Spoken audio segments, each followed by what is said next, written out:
Ang tanong, sobrang mahaba ba ang impeachment trial ni Inday Sara Duterte itong week from Monday to Wednesday? Sobra ba ang debate dyan po sa impeachment trial of Inday Sara Duterte during the first witness presented by the prosecution team? And of course, cross-examined by the defense team. So we will make understand that the Senate, no, ang Senate Court is looking ways and means how to shorten, speed up ang trial ni Inday Sara Duterte. Anyway, we'll be talking about it. But before that, I would like to welcome once again each and every one of us dito po sa Nico, The Real Talk with Nico. Today is July 10 na po.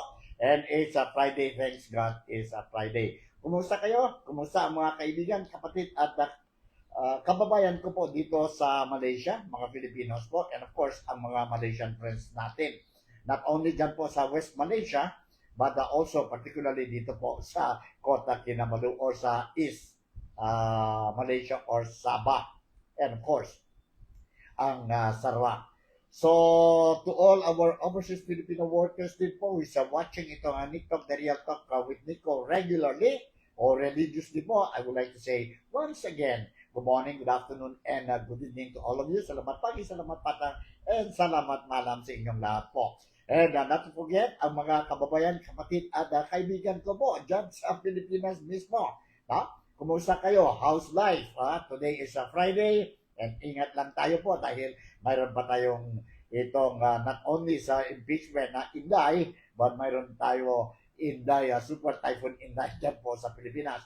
And I was made to understand and I saw some video clips regarding the effects, no, of Inday or Super Typhoon Inday po, especially dyan po sa Zamboanga Peninsula, no?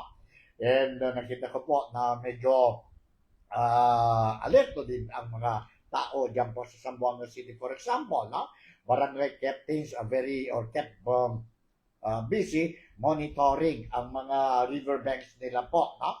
Rising water sa mga areas nila, especially yung mga lower areas po. And immediately, once they see that there is a threat already to the constituents or to the residents, affected residents po, ang local government natin, together with the national government, they will immediately give advices to evacuate. And of course, preparations for food supply to the typhoon victims, nasa set na yan sila po. So anyway, today is Friday, medyo relax tayo ngayon. And I'm going to give you, of course, ang mga latest updates natin tungkol sa political scenario dyan po sa Pilipinas. Doon talaga mga Filipinos, they really want to know what is mga latest updates tungkol what is happening sa Pilipinas. Don't worry, I'm going to give you itong 1 or 2 or even 3 video clips so that you're going to be able to see here and kayo na bahala to make your own opinion, to assess, no, kung who is talking, because now a lot of people are talking, no? They have different versions, but the problem is tayo po, mga viewers, mga listeners po, no? The general public, we have to see who is talking and whether that person is talking, may color ba siya po sa political color, no? Does he belong to the other camp or sa ibang camp din po? Because ang version nila po now will depend on saan sila affiliated or saan sila leaning, where they are leaning. If they are supporters of Inday Sara Duterte, definitely they will talk about something good and supportive to the Vice President. But if ibang tao naman, be it a lawyer, be it political analyst, or whoever po, no? Whatever profession they are in, depende din yun po kung who is or sino is making the statement or comments po regarding the regarding the impeachment trial of Inday Sara Duterte. Dito po sa TikTok, The Real Talk with Nico, ako po, I will not make any comments po, no? Maybe may kunting-kunting comments tayo, but sa akin po, non-partisan tayo. Non-partisan tayo po. Ang purpose natin dito sa Nick Talk Daily Talk with Rico is only to give, inform ang mga followers natin, the followers of Nick Talk Daily Talk with Rico here in Malaysia, particularly in Sabah, overseas Filipino workers, and of course those who are monitoring or watching itong programa natin or channel natin Nico the Real Talk with Nico, so that you will be able to understand and know what is exactly what is happening dyan po sa political arena sa atin sa Pilipinas po. Yesterday, sandali, hold on. Medyo hindi yata tayo na-on itong, okay, sandali po. Okay, yesterday and the other day, I also mentioned about or showed you some video clips coming from the side of yun mga supporters ni Inday Sara Duterte, mga Dutertes po, regarding the impeachment trial of Inday Sara Duterte po, especially the first witness presented dyan po sa hearing. And today, I'm going to share with you po, I'm very choosy when it comes to presenting mga video clips po, because I want the video clips po, ang mga video clips I'm going to present you po, yun na may authority, may local standby, talking about these specific issues. But before sharing with you ang mga video clip po, let me inform sa mga followers natin dito sa Nick Talk, The Real Talk with Nico, itong news, lumabas na po dyan sa Pilipinas, all the mainstream media po, mga newspapers po, legit newspaper po. Ang heading ng itong news article po is Senate studying ways to speed up Sara trial. That is very good po. Nakita natin po, grabe, Grabe. Ang article of impeachment, yun po, great threat po, Medyo, for me, medyo grabe po. Natagal talaga po. After all, they were not disputing. Ang defense team is not disputing on the issue of the video clips of Inday Sara Duterte, wherein he altered or he said itong grave threat, or sabi niya, if something will happen to her, then he already spoke to somebody to also do something to the president. The word is kill the president. Kill the president. President Ferdinand Bongbong Marcos, First Lady Lisa Araneta Marcos, and the former Speaker Martin Romualdez po. Galit.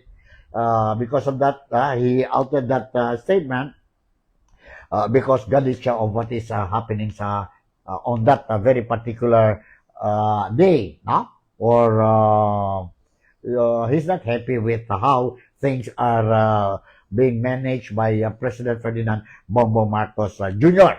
So, may threat ba yun o wala? Ito na po, may trial tayo po. So, that is one of the four article of impeachment against Vice President Inday Sara Duterte. Anyway, nandito po. Let me read you the news article. Senate President Sherwin Gatchalian is looking for ways to speed up the impeachment trial of Vice President Sara Duterte after the Senate court finished questioning only one witness during the first week of the hearing. First week of the hearing po, it means this week po. Last Monday, Tuesday, and Wednesday. Mahaba yun po. Gatchalian said the impeachment court originally expected to finish the testimony of its first witness, National Bureau of Investigation agent John Mark Talilong, on Tuesday, and begin hearing a second witness the following day.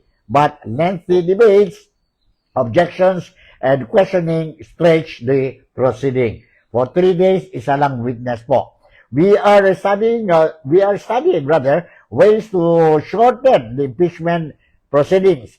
We are also consulting with both the prosecution and the defense on how we can speed up the trial. Our goal is to finish it as quickly as possible while ensuring that the proceedings remain orderly and impartial.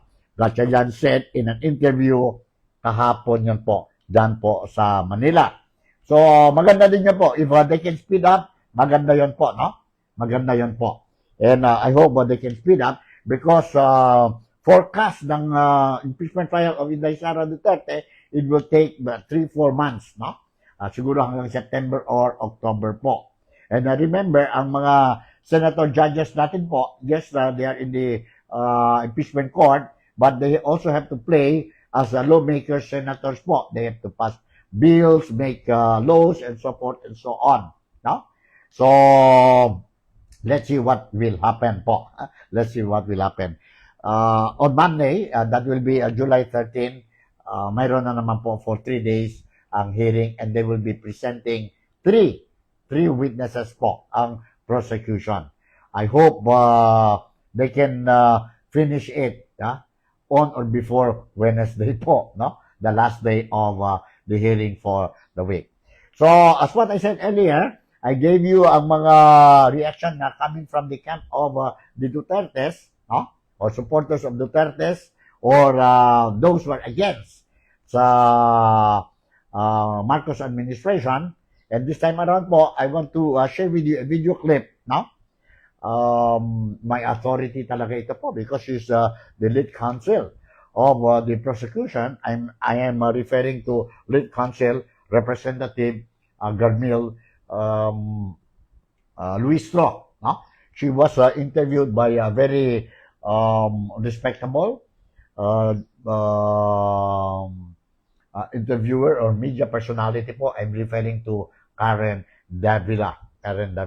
So let's watch and listen to this po. So at least you will have an idea, no? An idea po. Para hindi din tayo bias, no? Hindi din tayo bias. So my purpose is I will share with you this video clip and I'm advising you po. Although it's a little bit long, but I'm advising lahat ang mga followers natin dito sa Nick of the Real Talk with Nico po to prolong your patience, listen carefully po so that you will understand what is happening talaga dyan sa impeachment trial ni Inday Sara Duterte during the first week, itong week po, the first witness presented by the prosecution team. Nandito na po, let's watch and listen to this. Hold on. Alright, sandali po. Okay, nandito. Let's watch and listen to this. Compound questions. Gamitin na natin dito ang grounds for objection. You mentioned about the former president. Yeah. Very bold in making his pronouncements, no? Ang tanong, nasaan ba ang former president ngayon, no? Secondly, and as to whether we will be able to prove the same, we have to make a distinction between an ordinary criminal proceeding and an impeachable proceeding. We are confident as far as impeachment trial is concerned, our evidence is strong. But please, do not ask from us a quantum of evidence which is applied only in a criminal case. Kung tawagin ng mga abogado, proof beyond reasonable doubt. Kumbaga ito, produce the assassin. Ganon. In terms of quantum of evidence, napakalaki po ng diferensya. Dito po sa impeachment trial, there is no quantum of evidence required at all. As a matter of fact, as sabi ng Supreme Court dyan, it depends on the conscience of the senator judges as to whether we will be using preponderance of evidence, substantial evidence, clear and convincing, o ito pang, clear and convincing was mentioned in Duterte versus Asian, but that is very minimal compared to the quantum of evidence that is required in criminal case, which is proof beyond reasonable doubt. Bawal na merong slightest na duda, no? So, yun ang that's how I respond to you, to your question. Kaya nyo bang patunayan na may kinuha talaga siyang assassin? Wait, this is not a criminal case, no? What we are testing here is whether or not the impeachable official continues to possess the fitness to be able to serve as such and to be able to run to any public office in the future, no? Fitness to. As a matter of fact, come to think of it, dito nga sa impeachment trial, wala nga dito punishment na imprisonment. Wala. Diba? As sabi ng Constitution, no penalty further than removal and disqualification to hold any public office. Although dinugtungan nila yan. Yung convicted, impeachable official, halimbawa may decision na, you can still be held answerable for prosecution. Tapos na impeachment doon. Impeachment trial by decision na. But still, a criminal case can be filed in the proper forum if indeed yung mga naging allegations of offenses doon constitute independently a criminal case, no? That's already your closing statement to the senator judges. That whole speech you just did right there on reminding the senator judges of the level of the quantum of evidence at hindi ito criminal case. Yun na yung argument nyo. Pero On gusto the ko 92nd day. On the 92nd day. gusto ko Karen mag-comment dyan, no? Kasi senator judges nga sila, no? Siguro, sa akin lang, hayaan ang mga senator judges raise the questions that they like. Tapos, if they feel na the answers are going beyond what is proper, ang i-enjoy na lang ay yung mga parties, mga councils, no? Kasi parang, sa akin lang this is just a personal opinion. Lahat sila senator judges dun Di ba? So, presiding officer si Senator Cheese, but in as far as their prerogative to judge kung guilty or not guilty, kung sustain ba o hindi yung impeachment na inihatol ng House, no? Isusustain ba o hindi? That's the terminology that they use in the Senate rules on impeachment, no? Whether or not the impeachment by the House will be sustained or not by the Senate, no? And that is equivalent to conviction. As sa akin lang, kayaan magtanong the way they wanted, tapos ang i-police na lang nila yung magiging sagot ng parties if they believe that that is going beyond the supposed manifestation only because pervertedly nga parang pang closing statement na, no? Yun naman ay sa akin lang because all of them there are on equal footing as senator judges of the impeachment court. But that is, of course, with all due respect to Senator Cheese Escudero, na napakagaling. Naku, grabe naman. Ako'y tuwang-tuwa sa kanya. He's so diligent. He's so prepared. Parang yung nabasa niya, lampas pa sa nabasa ko. Such a requirement, hindi. No? But for purposes of having an orderly proceeding, no? Siguro, realization ko yun, na okay din na lawyer na ang ginawang presiding officer. Kasi, you will never know kung anong magiging manifestations ng prosecution. You will never know kung anong magiging manifestations ng defense. While we all understand that this is not a purely legal proceeding, ano kung biglang bumagget ng legal terminology yung parties? So, at least the presiding officer should be prompt to address, no? But I have nothing against actually with Senate President Win Gatchalian. As a matter of fact, nung hindi ko pa nakita si Senator Cheese mag-preside, I was thinking na baka nga mas maging advantageous sa proceeding ang isang non-lawyer to be able to humanize the proceeding. Because after all, the Filipino people needs to understand everything that will happen, that is happening in this impeachment trial na ito. And having somebody as presiding officer who is a non-lawyer, I think he will be able to address the need to translate the terminologies, the proceedings, and everything into something na maiintindihan ng lahat ng tao. So we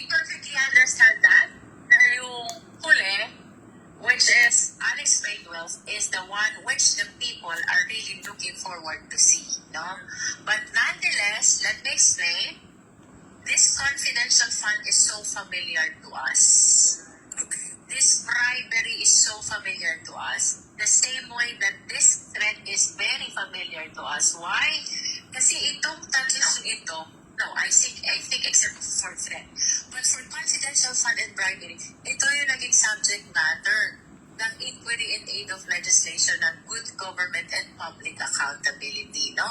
So, para nga naging consideration namin, let's start with something which we are very familiar with, no?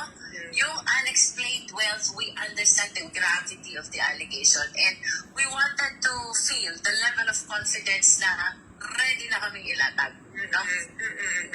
So, but do you have witnesses coming from the banks? Definitely. As a matter of fact, that will be the subject matter of the oral argument this coming Wednesday, no? Kasi may final tayo, meron po tayong nire-request impeachment court na issuance ng subpoena sa mga bank officials, bank records, no? That includes also, ang sabi ni presiding officer kahapon, isabay na natin sa oral argument yung sa AMLAC records and even the BIR records. Why? Iisa kasi ang issue dito eh. It includes acts and omissions prior to 2022 when the respondent became an impeachable official. So the issue there is whether or not we can actually use the evidence for the purpose of this impeachment trial. To be particular, those evidence pertaining to acts and omissions committed prior to 2022. So that IR, what about the, I think, National Internal Revenue Code, wherein with a person's income tax returns or tax records, the person itself has to issue a waiver or the president has to order the BIR to open it. Paano yun? Well, as far as I can recall, no, ang issue na pre-announced to be the subject matter of the oral argument in the memorandum is the validity of including evidence prior to the term, no? So we are talking about the documents before 2022. But the one you mentioned is another thing.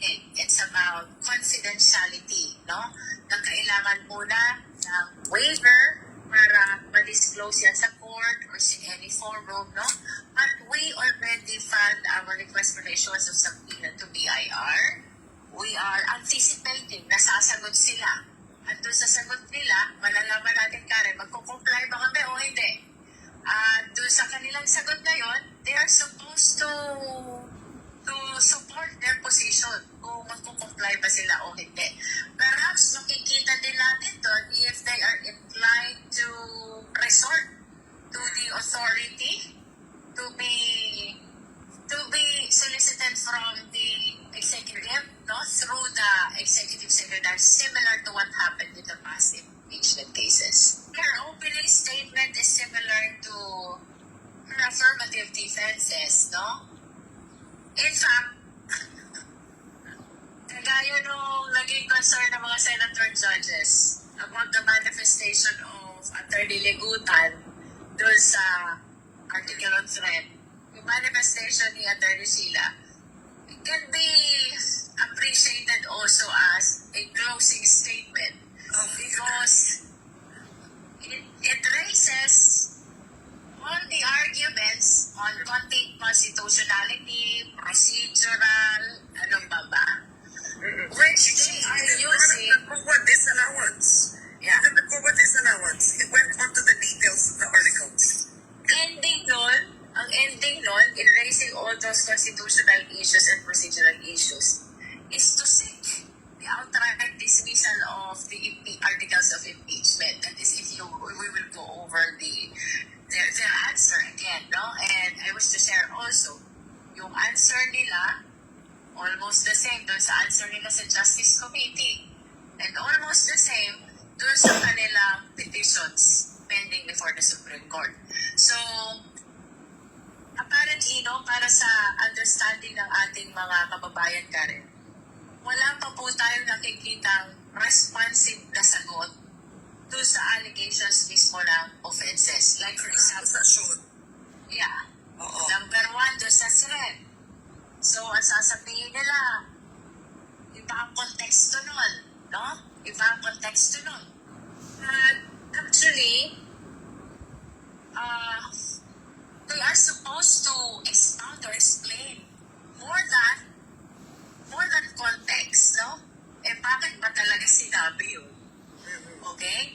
About the confidential fund, I think, mas gusto ng tao yung makita saan ba talaga nagastos yan. Diba? And then for bribery, yun din ang gusto ng tao malaman. Kanino ba talagang pera yung tinanggap nila Mercado ni Osias at saka ni Kakalan, no? And for unexplained wealth, of course, the people would like to know saan ba nanggaling ito, 6.7 billion na ito. Bakit ba hindi tali yung lawful income dun sa net worth? Things like that. Apparently, they are anchoring their answer on issues of constitutionality and issues of procedure, issues of technicalities. Example, palagi nilang ginagamit yung mini trial. At narinig ulit natin yan doon sa opening statement nila. Ginagamit din nila itong invalid referral ng plenary papunta sa Justice Committee. They repeatedly raise also the issue of fishing expedition. Yeah. No? Yeah. And For the then, Justice Committee actually looking for the evidence itself na dapat hindi daw. Right? yeah. Tapos may sinasabi pa silang predetermined na daw yung impeachment complaint even before we started the hearing in the Justice Committee. Biased daw ang mga members. Pero ito naman, this is not about the evidence, Catherine. No? This has been my position ever since they filed the petition. Everything that we did in the House is in compliance to the provisions to the extent of following the very letters. Minsan nga, narinig ko nga, minsan si Vincent Maria yata yun. Sabi niya, parang na-over na ang House. Dahil sa sobrang pag-iingat namin, we opted na sundin hanggang sa liit-liit na requirement ng House. Na sometimes nga, yung Duterte versus HREP, tsaka yung rules ng House and even the Constitution, sometimes they are not aligned, no? So, kailangan pa namin dyan mag-focus, mag-brainstorming. Ano ba yung safest position natin dito na wala tayong mababiolate? Kaya, yung mga allegations nila doon sa petition na kinary over nila hanggang sa answer nila dito sa articles of impeachment. Alright, yun po. Narinig natin ang reaction na coming from the prosecution lead counsel, si Attorney Garville Luistro po, no? She touched on many issues and yun po sa apat na article of impeachment, which is grave threat, and then my confidential fund, and then bribery, and then unexplained wealth, no? Why ang priorities nila po dyan muna, ang first is grave threat, no? Because they say they are familiar on this issue po. So that is the reason why they decided to push first ang number 4 article of impeachment, no? Of impeachment. So yan po. And of course, she also mentioned about the way how the presiding officer, si Senator Judge Chis Escudero, is handling ang impeachment trial. And many more, that includes also ang BIR box, no? And she also commented on the opening statement made by the Defense Chief Counsel, si Sheila Season, no? Ang opening speech niya po. So, kayo bahala, no? Now, you heard ang side din ni Luis Ro, and I will leave it to you to make your own opinion, assessment, or whatever, no? Or whatever po. Kasi ang purpose natin dito po is to make sure na kayo po will be given itong naka-importante na notisya po from dito po sa programa natin, Nick Talk, The Real Talk with Nico. let's move on. And this time around, I want to share with you another video clip. Of course, you are familiar with this lawyer, no? Attorney. And mayroon siyang mga blog po when it comes to legalities of the laws, no? So let's watch and listen to Attorney Regal Oliva po on the issue. Hold on po. Okay, nandito. Let's watch and listen to her. Sandali po. Okay, nandito. Software and other. Before you convict a person in the court of public opinion, ask this question first. What is the context? The prosecution wants the nation to remember one sentence. I want you to remember the entire story.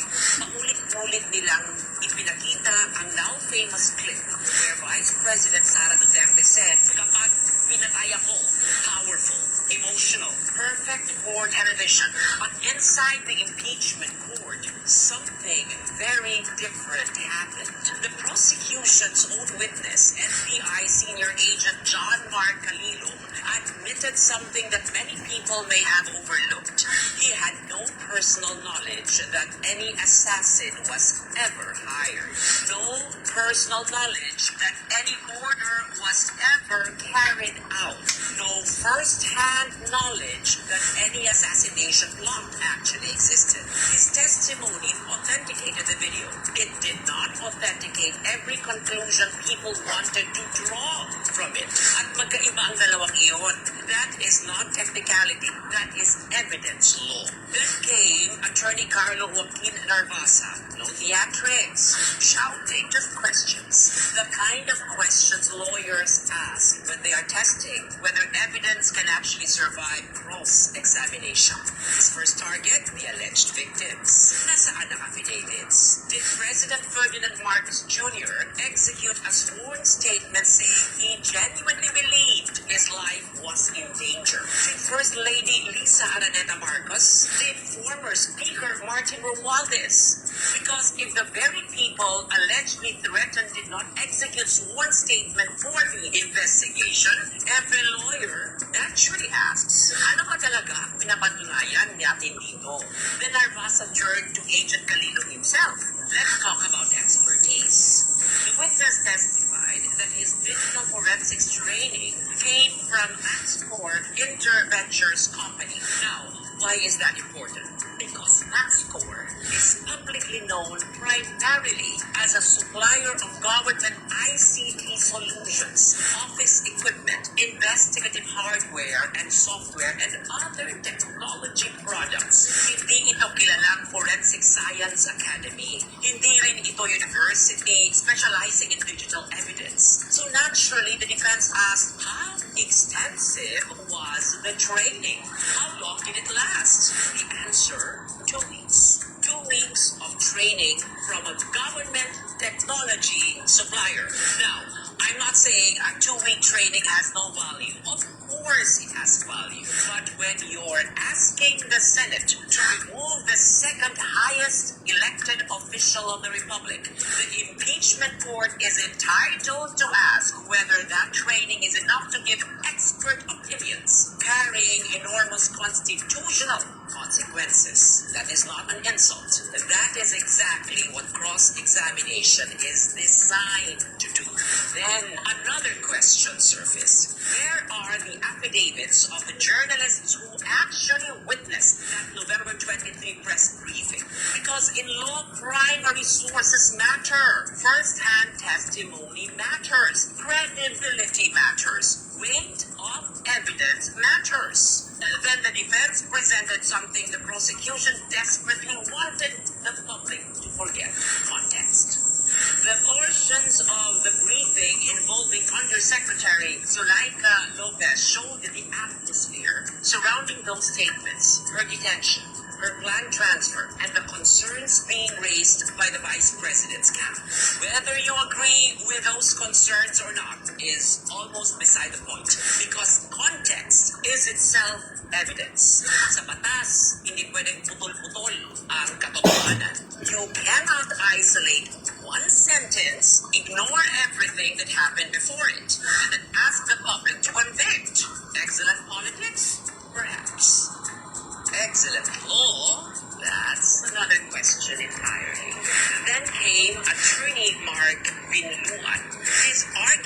was beautifully simple.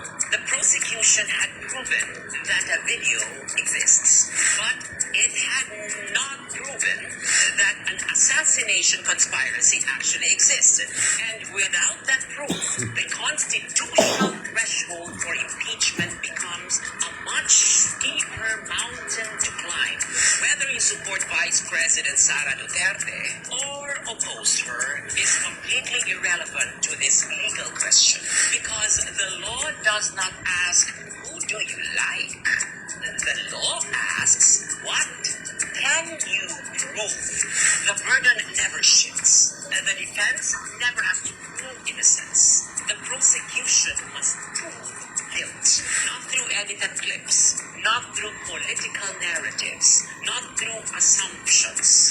It should be through evidence, complete evidence, reliable evidence, convincing evidence. Because every lawyer knows one timeless rule: never separate words from the circumstances that gave birth to them.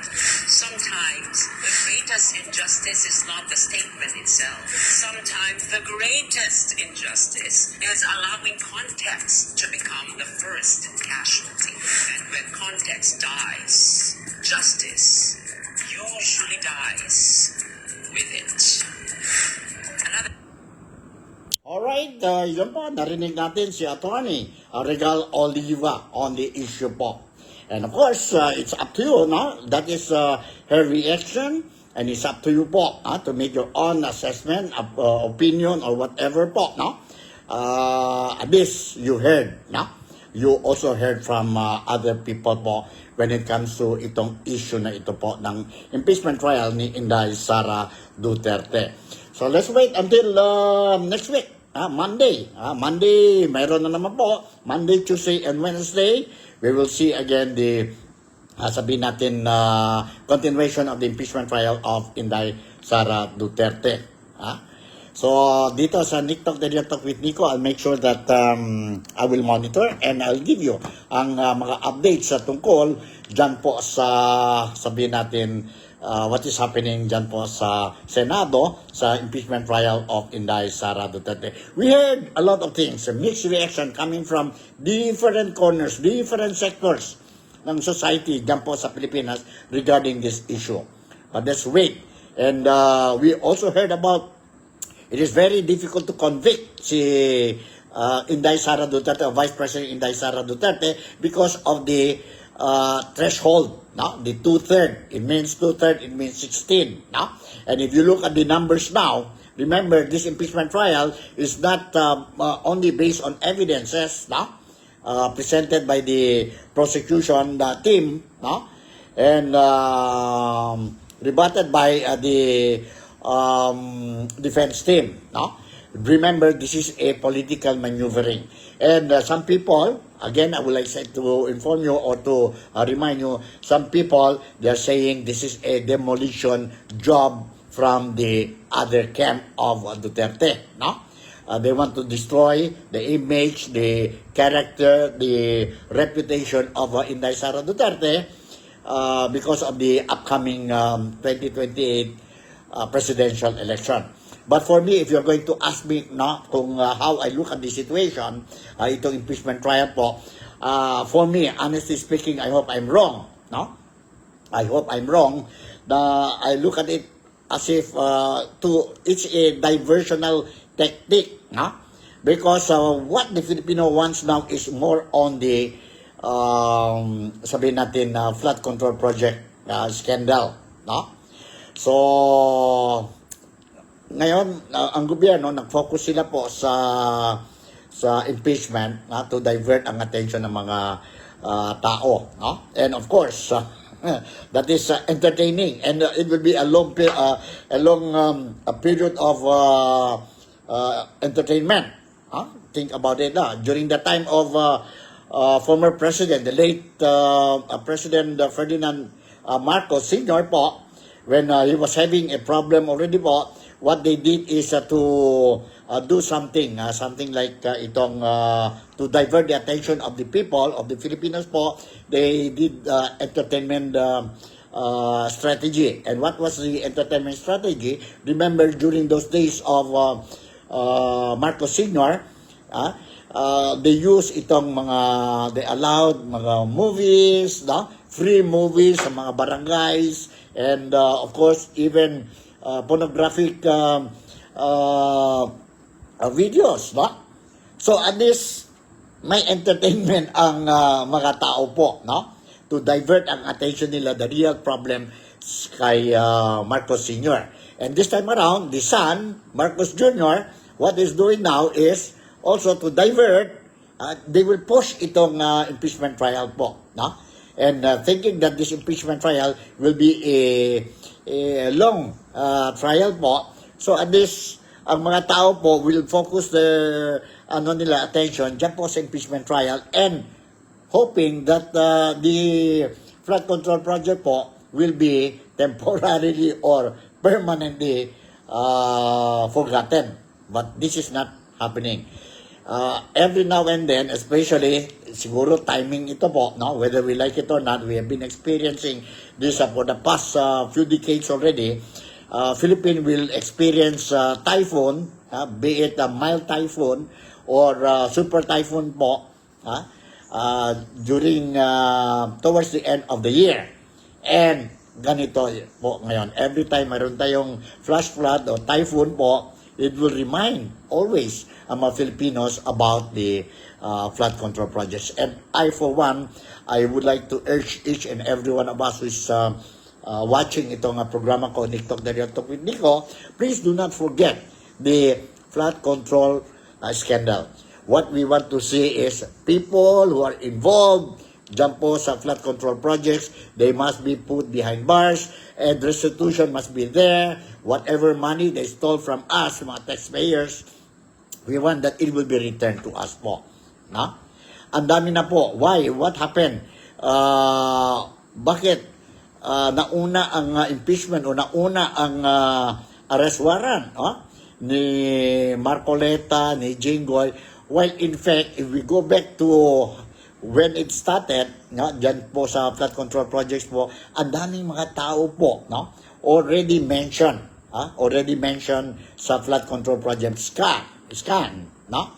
And remember, itong mga tao, these are all appointees or approved by the President, si President Ferdinand Bongbong Marcos Jr. po, sa mga sensitive position nila sa gobyerno po. Let's say mga engineers, Department of Public Works and Highways, ang Secretary ng Public Works and Highways, ang Undersecretary, no? Even ang si Bersamin, Secretary Bersamin, ang assistant niya po, no? Nandyan yung po ang ebidensya. But how come, instead of focusing dyan po, divert na tayo po sa ibang issue. President Bongbong Marcos keep on saying that kung ito ang racket niya po, why he expose it? Normal lang daw yun po. If this is his racket, he will not expose it. No? Correct din yun po. Logic what they say. But for me, correct me if I'm wrong, since you have been saying that you expose it because you also do not succumb to the idea of corruption because it will give a very domino effects sa mga Filipinos po, no? Now, nakita nyo na nandyan ang mga ebidensya, names were mentioned already during the Blue Ribbon Committee, during the ICI investigation. Why don't you support itong mga investigations to pin down ang mga personalities involved?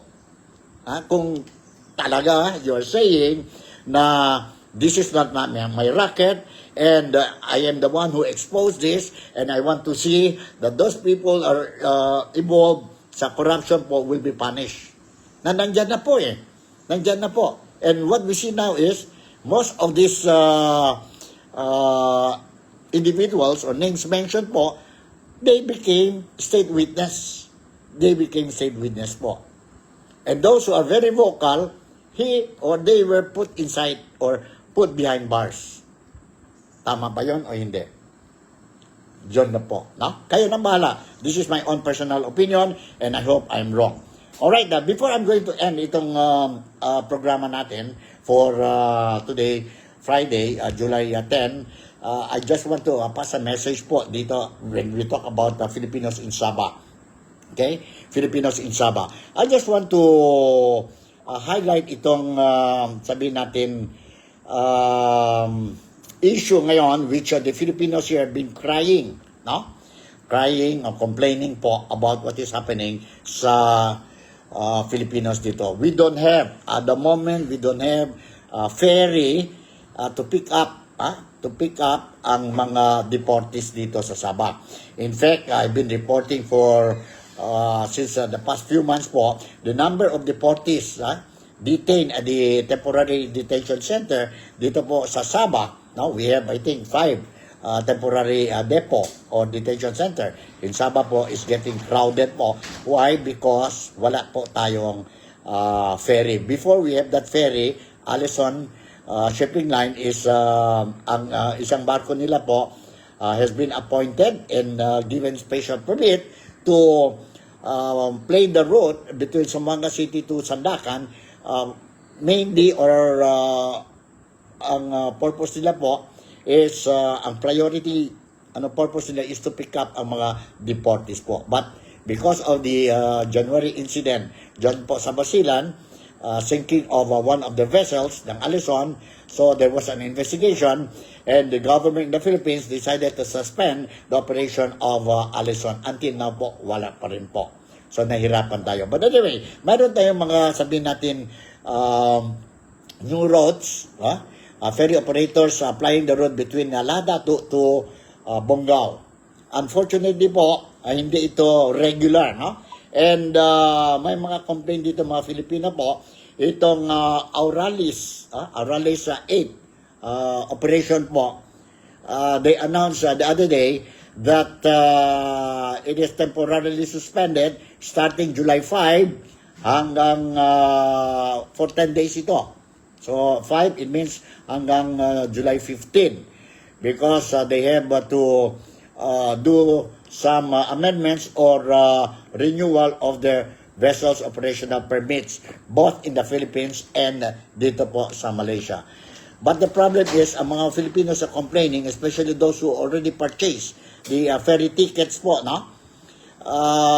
There is no earlier notice po that it will be suspended. No? It will be suspended for 10 days. So they bought the ticket hoping that the following day, kung sa KK sila, hoping that they go to Ladato and they will be able to go to Bongao.